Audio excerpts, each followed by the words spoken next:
Hello, today I'm going to be reading chapter 25 of Take Out by Margaret Maron.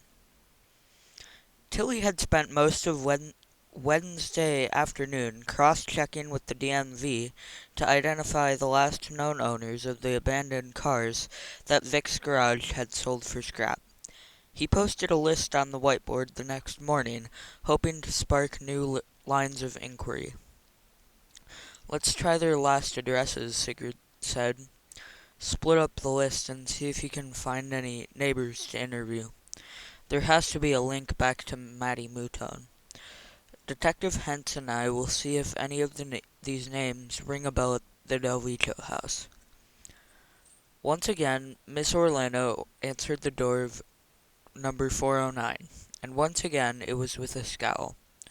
But she grudgingly showed them into the front parlor, where Sophia Delvico sat with a young and very attractive blonde, who introduced herself as Laura Edwards, and who became protective when Sigurd explained that they were there with a couple of simple questions. "I think my dad wanted to be here if you needed to question my grandmother again." "Yes," Sigurd said, speaking to Mrs. Delvico. "And if you would rather call him and ask him to meet you at my office, we can certainly do that. Our questions are the same for Miss Orlando and Mr. Salvador, so they will have to come as well." Miss Delvico gave an annoyed sigh. "Ask your questions." Sam Hentz handed her the list that Tilly had drawn up. "Do you recognize any of these names?"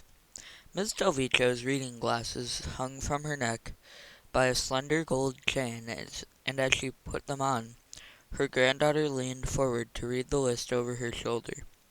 "Who are these people, and why am I supposed to know them?" "We think one of them knew your godson.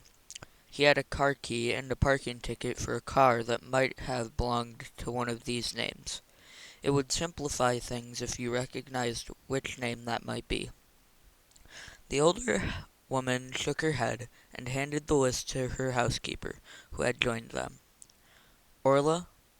Those bushy eyebrows seemed to bristle and came together in an annoyed V as she squinted at the list. "No, I don't know any of these. Are you sure?" The young woman laughed and jumped to her feet. "Stop faking it, Orla. You know you can't read fine print without your glasses. Where are they? In the kitchen?"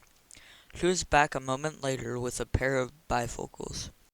Rolling her eyes, Miss Orlando lifted the paper and made an exaggerated show of reading the names aloud.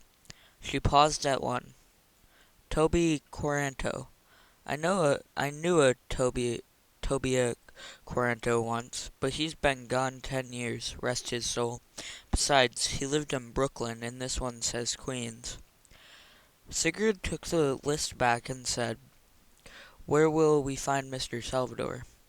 "I saw him through the kitchen window," Laura Edwards volunteered. "He's cleaning the koi pond. Shall I call him?" "If you tell him we're here, we can meet him downstairs." Mrs. Delvico gave an autocratic wave of her thin hand. "Orla, show Lieutenant Harold to the garden." "You sit, Orla," said Laura Edwards, jumping to her feet again. "I'll do it, Nana." Sigurd and Hentz followed her down the wood-paneled hallway to the kitchen, and from there out to the deck, where she called, "Sal, these people want to ask you something about Matty." "Yeah?" He scooped a final dead leaf from the surface of the koi pond as the two detectives, trailed by the girl, joined him at the garden bench. Once again he was dressed in green coveralls, and with his shaggy gray head and slightly stooped shoulders, he reminded Hentz more strongly than ever of the dwarf in Wagner's Ring Cycle, a good-natured Alberich, who propped his net against the bench and gave them a friendly smile of recognition. They explained why they were there, and gave him the list, but he began shaking his head even before he read it. "Matty was okay, but me and him weren't tight. He was family, I was just help. We didn't hang out together, and I never heard him mention any friends by name. You, Miss Laura?" She shook her head too. I'm afraid not, Sal. Just Mother. Poor Matty. Did you see him often? Asked Hence. He came to Mother's wake. That was the last time. I'm afraid he was on drugs and incoherent, so Nana told him to stay away from the funeral, that he dishonored her memory by showing up like that. And before that, she brushed a lock of long blonde hair from her face and squinted in the sunlight as she considered the question. I forget. Maybe fall break? He'd been clean for several months, then, and Mother was so happy for him. Happy, but always worried that he was going to fall off the tracks again. I think they were about the same age, but he was like a kid brother that never quite grew up. And neither of you ever heard him mention a friend's name? I think he used to volunteer at that soup kitchen around on 6th, said Salvador. Martha's table. They might know. Sigurd thanked them, and although Laura Edwards offered to take them back through the house, she said, "No, we'll go out through the garage."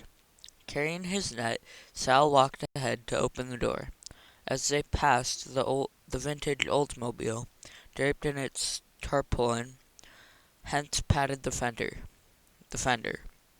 "I bet it's still a sweet ride." "You better believe it. They just don't make 'em like this anymore. The clutch is starting to slip a little, but we don't take it out enough to make it worth getting fixed yet." "Did Matty drive it much?" "Matty?" Sal laughed. "Nah, he learned to drive on an automatic and never got good at shifting gears. He drove Ms. D to a charity thing once and stalled it out 3 times. After that, she told me never to give him the keys again." Wait. Okay. And that is the end of chapter 25. And I will see you all tomorrow for chapter 26. And as always, have a wonderful day.